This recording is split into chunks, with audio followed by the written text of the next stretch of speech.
Hello everyone and welcome back to the channel. Today we are going to be watching another Gigguk video. He finally dropped his best anime of 2023 and I want to see how close our lists are because I've watched quite a few anime this year and Gigguk has been a channel that I've been watching forever, so I value his opinion when it comes to anime, and I do like to see that we overlap when it comes to certain things. So let's check it out and see what he has to say. Anime fans continue to find any opportunity to complain about CG. This time even Demon Slayer was catching strays, with viewers complaining about how these fishes look like an absolute joke. How dare any animation studio consider this acceptable quality I don't know, man. They looked pretty good to me. Like, obviously it was CG, but it looked really good. Like, it looked like the fish in these episodes look like a super high quality anime RPG enemy. You know, like those really high fidelity, super really good looking anime games. I can't think of one off the top of my head, but it looked like an enemy from that. It wasn't all that off-putting to me. I thought it was fitting for this show's aesthetic. cried. Meanwhile, in Isekai land,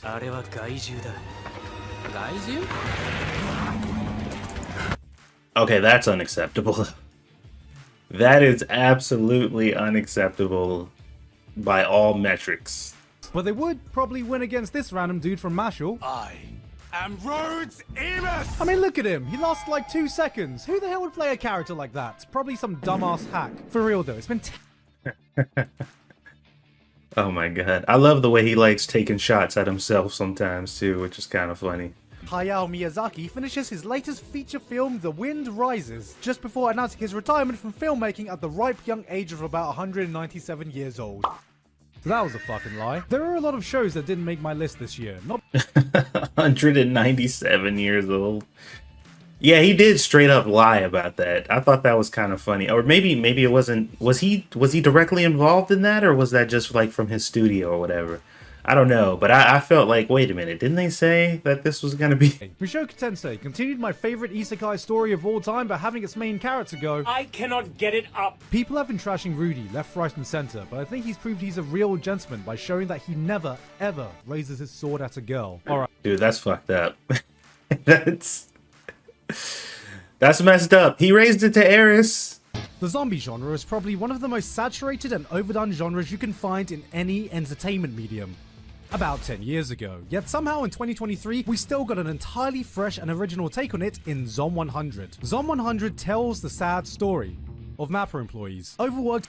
Yeah, that show was definitely basically I bet you Mappa felt very validated. Like, we do know that I think the people from the show, the original team, came from a Pokemon company or something like that.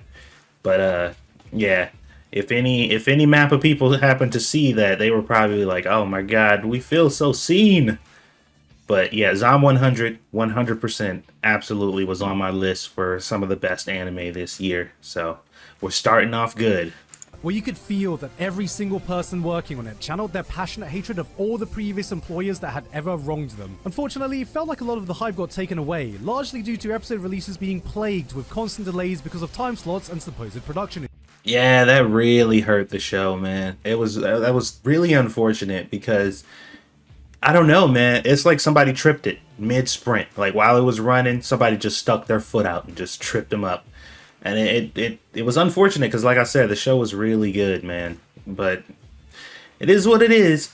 Although, in my reactions to this particular show, I was probably a bit more angry than I've been in a lot of my reviews. This show made me very mad. Not mad at the show, but just at some of the characters and some of the shit that they did.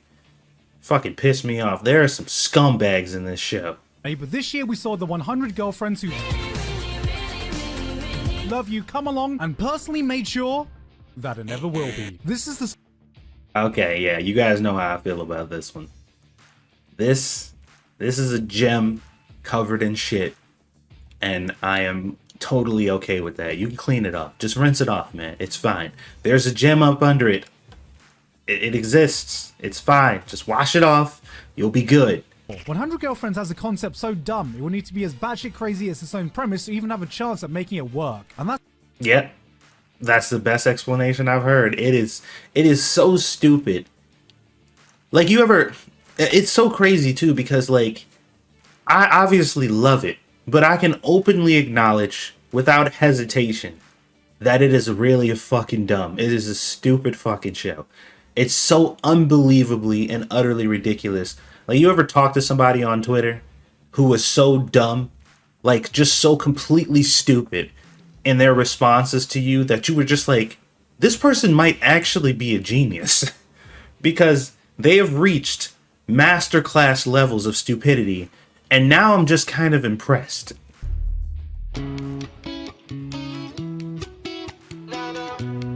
Really?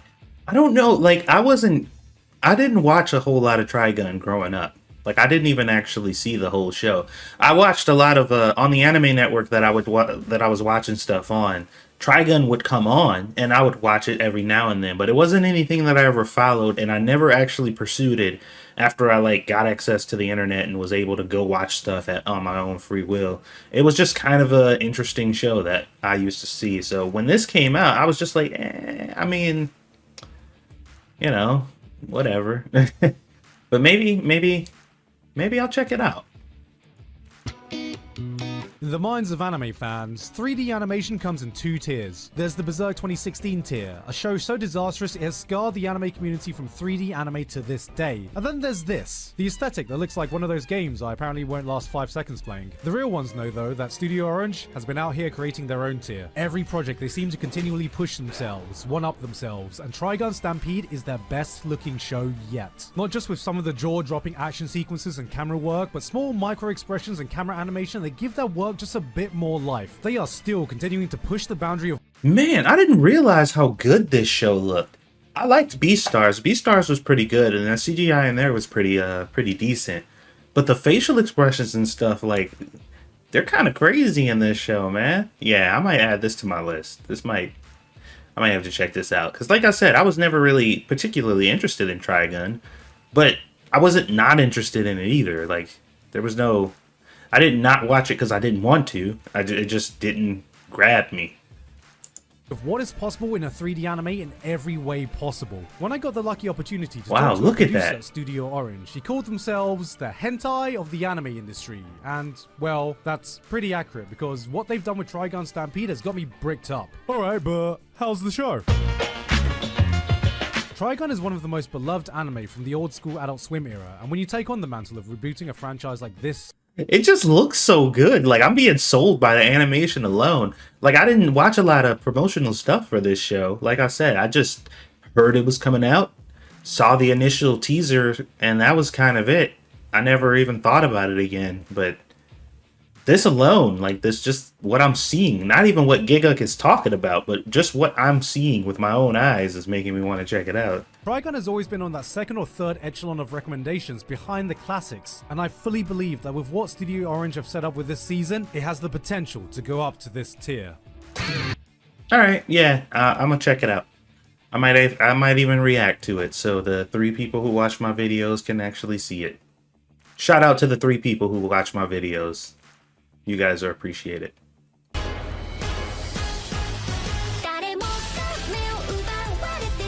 There were few anime last Wow, I'm actually shocked Oshinoko is actually this low on the list.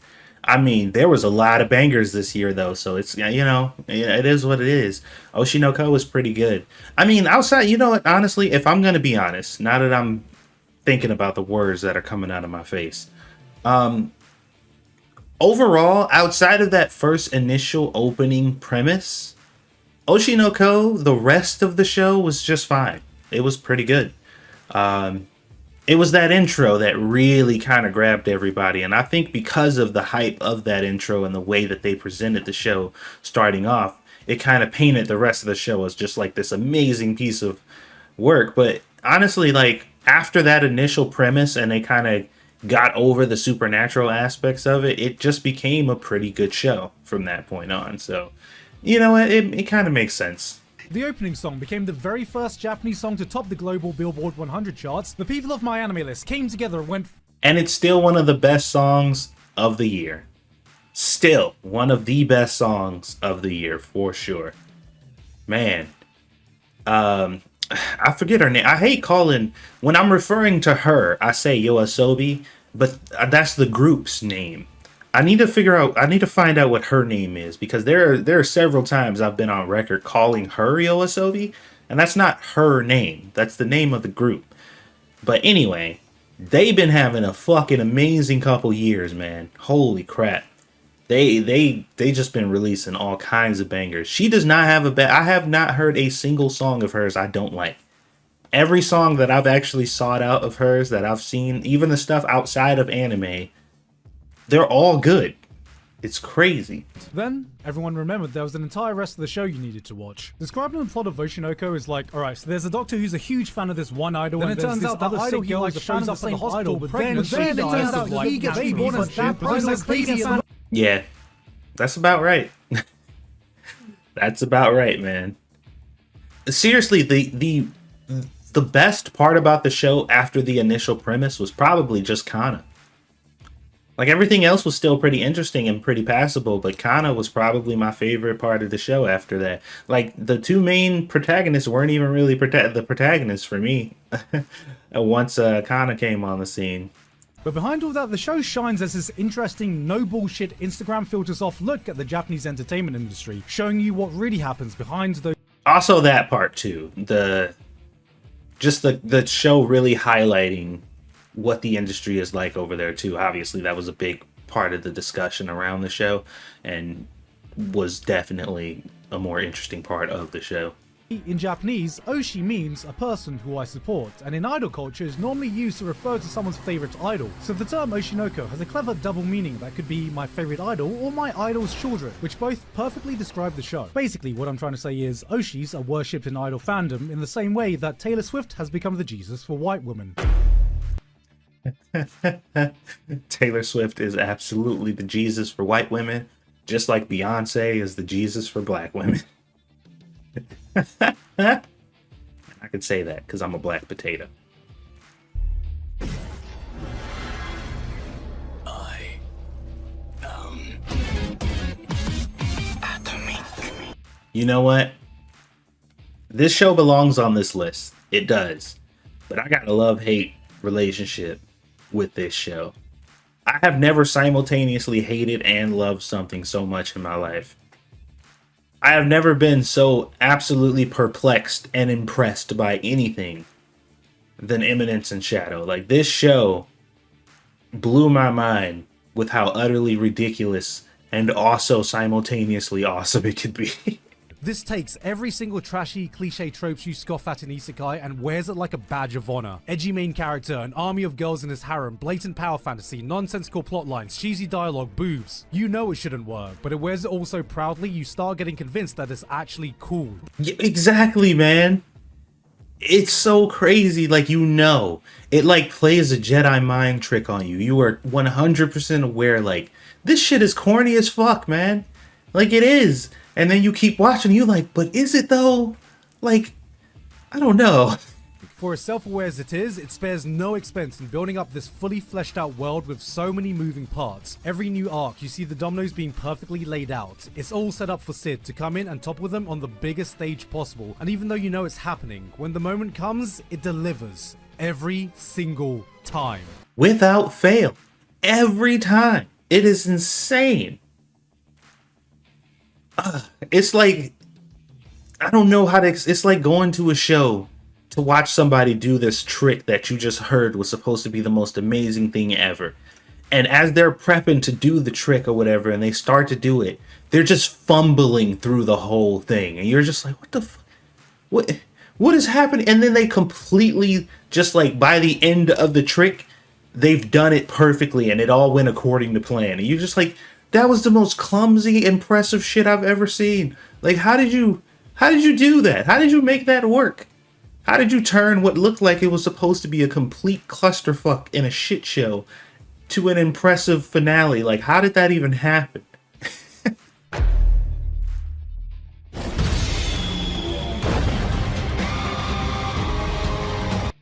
Yeah, this was good. But I mean, saying Attack on Titan is good is just like, I mean, there should be a given. Like, every top 10 list should just be a top 9 list because you know Attack on Titan is going to be on it at some point. I mean, there are some people who really, really really hate Attack on Titan. I mean, like, obsessively. But for the most part, it's pretty universally accepted that it's a good show. The consensus seems to be that this was a satisfying conclusion that did everything it needed to do. I had my slight nitpicks with the execution of this ending, but absolutely none of it took away from my love for this series as a whole. What Attack on Titan has achieved and the impact it's had on the global reach of anime is something that will go down in history as one of the defining shows of this era. This might not be my favorite ending of all time, but it is certainly the ending to one of my favorite anime of all time. I was pretty happy with the ending overall. I don't think I had really any major issues with it. Like, that I can think of off the top of my head. There's nothing that stands out that I had a problem with, per se. I thought everything was pretty good. There was a lot of rhetoric about Eren being he was such a crybaby, and he was being such a bitch, and they ruined his character because he cried. I'm like, dude, the whole point of that scene was to emphasize that it has not changed. He has been the same Eren that he was in the beginning. And one of my first criticisms of watching this show, even though I loved the first season, was that Eren is a petulant little crybaby whiny bitch, and that's all he fucking does. That was my main gripe of the show at the beginning. I'm like, I love Attack on Titan, but fuck is Eren such an annoying, whiny little bitch. All he does is whine, get in the fucking way. He's really annoying. He's selfish as fuck. Like, he's not a good, he doesn't really come off as a good dude to me. And he didn't for a while in the show starting off, but he was a kid. He was a little kid or whatever. And that scene that everybody got pissed off about was the perfect, for me, that was perfect, because it let everybody know that this change, this emo dude that you've been seeing who's been doing all this stuff, that's not Eren. It was never Eren, and it has never been since the show began. Eren is the same crybaby, whiny, selfish little fuck that he was in the very beginning. He did not change. He was the same person. And that scene really locked it in. And I thought it was great. I thought it was perfectly executed. This was the final bit of Attack on Titan we'll ever get to sell. God damn it.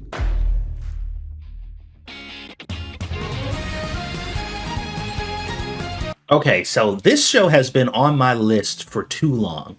And we need to get this going eventually. Because every time I see this show, it is so appealing to me. It is right up my alley of a show that I'm pretty sure I would really enjoy. So I put it on my list and I'm like, I'm watching this shit.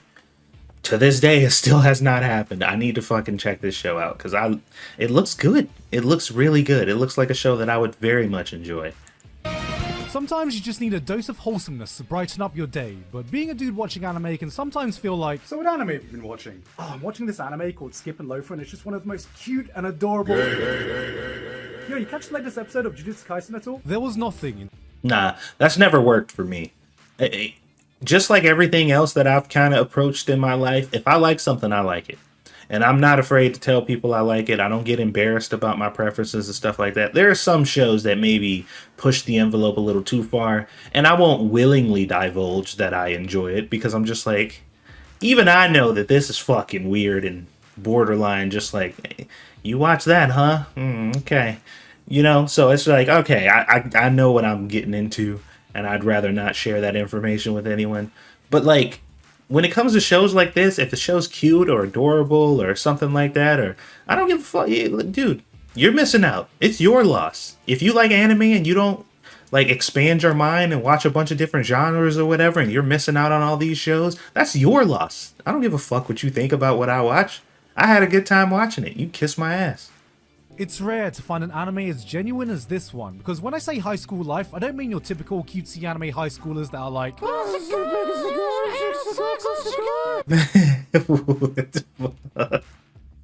what was that cursed image that just burned itself into my retinas? These are teenagers, real teenagers, just enjoying their lives to the fullest. No melodrama, no overly anime bullshit. This is youth and adolescence at its most pure without feeling like it's been put through some moe anime filter. See, that's what I liked about Horimiya. That's why Horimiya is one of my favorite shows, just in general. Love that show. Season 2 was, I don't know. I don't consider season 2 actually season 2 of Horimiya, the show. It just felt like a compilation of side shit. Even though there was some tidbits in there that were nice to see, didn't feel like season 2. I mean, and they, to be fair, they didn't call it season 2. It's not called Horimiya season 2. It's called the Missing Pages? Missing Pieces? Pieces, I think. So on this boiling hot day, her mum slices her up a watermelon, and the episode slows down to a crawl as we see her just taking a moment to enjoy this watermelon while the sounds of summer ring on in the background, and she just stops and just appreciates. I love shit like this. I love shit like this. This is oh my god. Like, I gotta watch this show. I need to start watching this show. Subtlety in anime is using a chainsaw to dice an onion, but what happens when a show comes along that treats you like you have the IQ that Rick and Morty fans say they do? I really enjoyed this show because, like he's saying right now, it really, really respected your intelligence. It was one of those shows that's just like, yeah, we could tell you all the stuff that's going on in this show, but we're just gonna lay out all the pieces to this puzzle and let you figure it out. And we're not going to help you. We're not going to throw you any bones. We're just going to put this really entertaining and engaging puzzle in front of you. And we're just going to let you figure it out. This show was excellent. I mean, excellent. It was so fucking good. Now, I'm kind of an idiot. So towards the end, I was just like, wait, what? What the fuck? Did I miss something? Like, what happened? But once you start to think about it and you go back and maybe watch it a second time and the pieces start coming together again and you're like, wait a fucking minute, hold on a second. And then it really, like, the second watch through of this show, just like Odd Taxi, if you ever seen Odd Taxi, you know what I mean. The second watch through of this show made it 10 times better. You get Heavenly Delusion. Here is a show that doesn't take you by the hand and leads you, but leaves you to discover the story on your own. It drops you into this insane world, gives you a hand-drawn scribble of a map, and says, figure it out yourself. Exactly. I love this show. It was so good. Oh, that's a gun. In a single scene, the show has set up its world, got you asking questions, played with your expectations, answered your question, left you needing more answers, all without directly telling you a goddamn thing. This is Heavenly Delusion for all 13 episodes. This had one of the most... Yeah.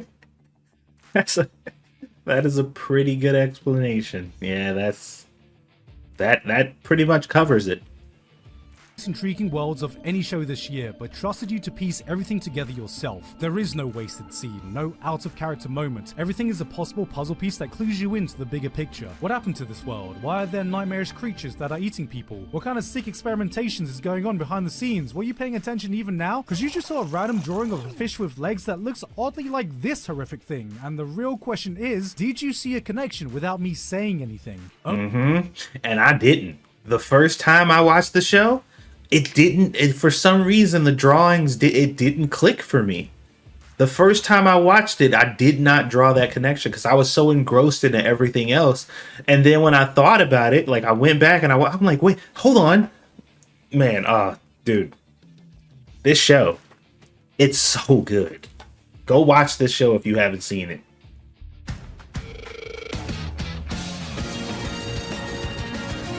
For many years now, China has been pumping out their own animations, seeing if they could capitalize on that anime audience, and weebs have been like, man, I don't want to watch these Chinese cartoons. But in 2023, anime went, alright, but what if we had Chinese cartoons? Japan. Apothecary Diaries. Okay, I just started watching this show, and I understand the hype fully. This shit is great. I'm only like 7 episodes in so far, but so far, so good. I absolutely love this show. It's great so far. Was it the historical drama surrounding the palace politics? Yes. But on top of that, it has, simply put, the best female character we could find all year. And oh yeah, she's an excellent female protagonist. I love everything about her. Sometimes that's all it takes. For far too long, anime seems to think we want only one thing, and it's this. No, how about nothing more than just a well-written, believable, compelling female protagonist? And this. Mao Mao is a character that deserves to be in the running for one of the best protagonists we saw in 2023, and was such a breath of fresh air to see. Her presence was overpowering without conforming to what a lot of shows seem to think a good female character is. It's not that she's not like other girls, or premium waifu bait, or a strong female character trademark. She's just a girl. A well-written, believable one that doesn't forget that she's a person first before being just another girl. She doesn't have to be unfeminine to find the overly flirtatious attitude of some pretty boy unappealing. She cannot be your typical waifu bait and still absolutely slay when she needs to. She's not strong because she can beat up 100 guys, but because she's headstrong in her own values and beliefs. Here is a clever realist who acknowledges her place in the palace hierarchy but isn't afraid to throw hands when shit needs to get done. Oh man, my favorite scene in the show so far. This right here, this moment was what catapulted her up my list of favorite female characters in anime, because I did not expect this from her at all. It felt really out of character, but then once you thought about it, you were just like, no, yeah, this is probably something she would absolutely do, considering how seriously she takes her job and how much of a fucking mockery these bitches were making out of, you know, just this whole situation. I would have been upset if she didn't. Damn, my girl just factory reset that bitch. See now, Mao passion. Just factory reset that bitch. Bro. Holy shit. Solve these medical mysteries while asserting her fucking dominance all over the palace politics made this such a compelling watch, and hopefully more shows will be able to take note of great characters like this.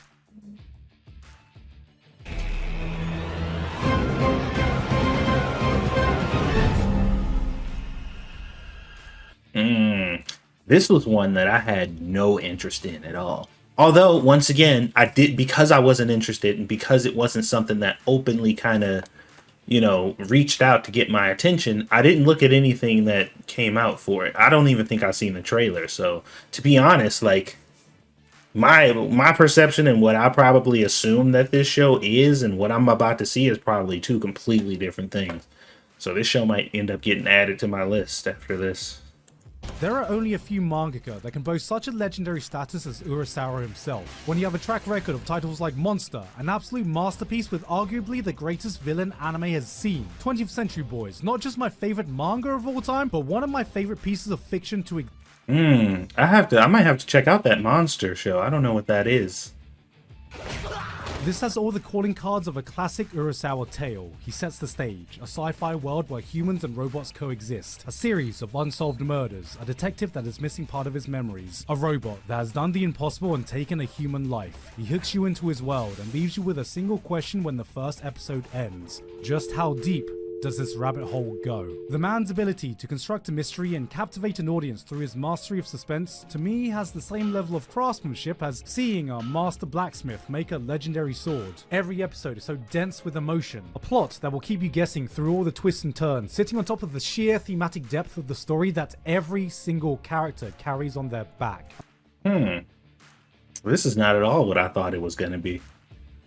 I thought it was just, it is. It is a reimagining of kind of the concept. Like, this is way different than I thought it was going to be. Domain expansion. Yeah, New Jujutsu Kaisen, it goes without saying. This is one of the best pieces of anime fiction that I've seen in a long time. They killed it, this anime. Don't ask certain publications out there, though, because they think that the new season was bad because there was too much action in it. But we all know how stupid they can be.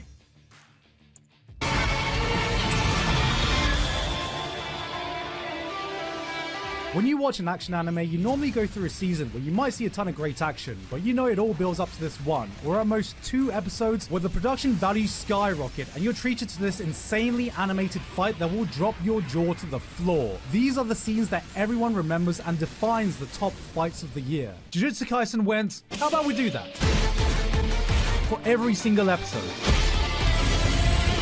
They went absolute balls to the wall. You put on an episode and be watching some of the sickest shit that's ever been put on screen, and you think to yourself, there's no way they could ever top this. And it's at that moment the show will look you dead in the eye and go, I'll fucking do it again. And then it does. Again and again and again and again and again and again. So many amazing moments, so many sick-ass scenes. Midway through the season, the hype got to me, and I excitedly tweeted out, it should be goddamn illegal for an anime to go this hard. Exactly, dude. They were going crazy every episode. I'm just like, how are they doing this? Unfortunately, we know the answer to that question. We know how they pulled it off, and it sucks that they had to go through what they went through to do it. But fuck, man, I mean, I don't know. It's one of those things where you just like, I'm not happy about how it happened, but I'm fucking glad it did. Every single fight has a unique identity not constrained to one genre of action. We got gritty hand-to-hand combat, citywide disaster-level brawls, insanely unique powers, idol dance beatdowns. There was a mecha fight, a fucking mecha fight in a shonen anime. The amount of hype, the amount of fucking sheer disrespect. We got fucking rabbits throwing hands. This was one of the greatest showcases I've ever seen of, for lack of a better term, fucking cool shit. And like, you know, the criticism of there being a lot of action, like just kind of overwhelmingly so, it's not invalid. Like, it's not like it's not fair, but like claiming that it's bad because of that fact is just dumb. The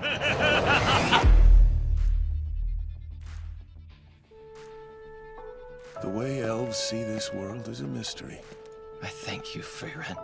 It's solely because of you that this retired hero could have one final adventure. Oh, that's weird. I've never seen Frieren in English. I'm not used to that at all. I don't know how I feel about that.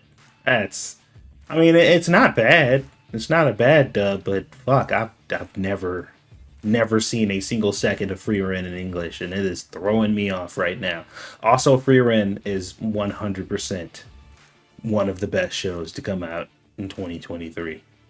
Decades pass in the blink of an eye, her companions age, and before she has the chance to fully get to know them, they're gone. It's a regretful, poignant tale that shoots straight to your goddamn soul. And then the opening's like... The show took a different... I kind of remember that too, people kind of complaining about how the intro was very jarring and just different from the vibe of the show, but I don't think so. I still disagree with that. I don't think it was off at all either, because people kind of they present Frieren as this overly somber show about, you know, just the harsh realities that he pointed out about being an elf and having all your friends die around you. That's only a part of it. A good portion of Frieren is a comedy, more and just like a kind of fantasy adventure show. So I don't know. I feel like it was fitting. I think people really latched on to that whole emotional kind of, you know, that first couple, maybe 1 or 2 or 3 episodes where, you know, Frieren really had to come to terms with the way she is and the fact that she needs to change. And people kind of was like, oh, this is the whole show. And I'm like, it's not. That was just kind of a piece of it. An approach to fantasy adventure while encapsulating everything that the genre is about. There might not be any demon lord to defeat or world to save, but instead we have a journey about appreciating the smaller things in your life. The beautiful things you might have missed if you forgot to look for them. I showed this to a mate and he was like, Frieren? You mean Side Quest, the anime? And I bloody ate him. Because of how fucking accurate that is. Yeah. And it's through those detours you take. Yeah, dude. I said this in one of my reactions, that this show is just like watching somebody play an MMO and they're just doing a series of side quests. Like, this is a 100% side quest, the anime, for sure. This is what every fantasy tale aspires to be. It's shows like these that somehow make you nostalgic for an experience you've never had, friends you've never made, but at its heart, it's a gentle reminder to cherish the things in your life that really matter, to make the most of the time with the people you truly value. Yeah, That's what the show is about. And it's really good at doing that too. The interpersonal relationships and just kind of the way that the characters interact with each other in this show is just chef's kiss, man. It's so good. So good. It gets you easily hooked and invested.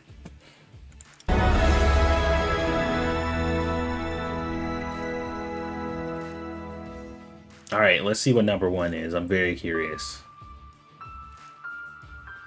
Einar, I've killed so many people. I will be reborn. Vinland Saga, huh? This is another one that I was never particularly interested in, and I didn't even really know existed for a while. But a lot of people have been getting into this, and I've been seeing a few people watch it, and it's on my list. It's not high on my list because, like, this is one of those shows that genuinely, I'm sorry, when I see it, it's not something that I'm like, I need to go watch that. But way too many people who I trust say that this show is amazing, and I'm inclined to believe them. So I gotta check it out at some point, I feel like. But it would always end off with a message, a seed that got planted in my head that would hopefully sprout into a lesson that would stick with me. And as you grow older, start learning new lessons by experiencing real life, you forget the effect that stories can have on you. A good story can not only entertain you, it can move you, give you a new perspective, teach you something you never knew you could learn that you can take far beyond the confounds of watching some piece of entertainment. That is the power of a great tale, and that Man, that explanation right there is why I started to and continue to watch anime to this day, because of how impactful it's kind of been on my life. You know what I mean? Just like some of these stories I hold with me, and I've been holding with me for years and years and years. Like Clannad,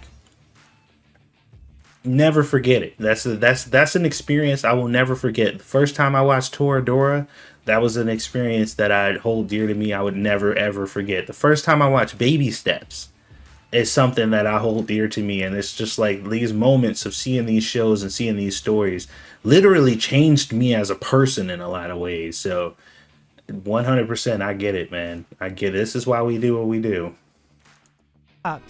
is everything that Vinland Saga Season 2 encapsulates. I cannot begin to describe the sheer effect this show had on me. Season 1 was a compelling adventure filled with tragedy, vengeance, and violence. So to anyone coming into this season blind, you probably would have been taken aback. The violence takes a backseat to a pure, methodical character drama. Vengeance has been replaced by a saga of redemption and acceptance. Honor, glory, sacrifice, all left by the wayside, and all that remains is people just trying their best to find their place in this merciless world. While most series would cower at the thought of shifting gears this drastically, it is that strong juxtaposition that gives Vinland Saga's message the weight it has, exemplified by possibly the greatest character development we've ever seen in this medium. Well, if that ain't a fucking sales pitch, I don't know what is.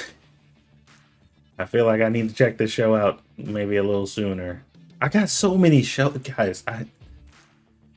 There's like 25 shows on my current list of shows that I want to either watch or am currently watching. And it's a lot to manage, man. We will always find a reason to fight each other, no matter what time period we are in, weapons we can use, or tools we have at our disposal. But no matter how broken you think the world is, there is still meaning in trying to build a better tomorrow. Maybe tomorrow I can make a brighter day come. Maybe tomorrow I can be just that little bit kinder. Maybe tomorrow I can become a slightly better version of myself. You are capable of letting go of that hatred, even if that hatred is towards yourself. You have no enemies.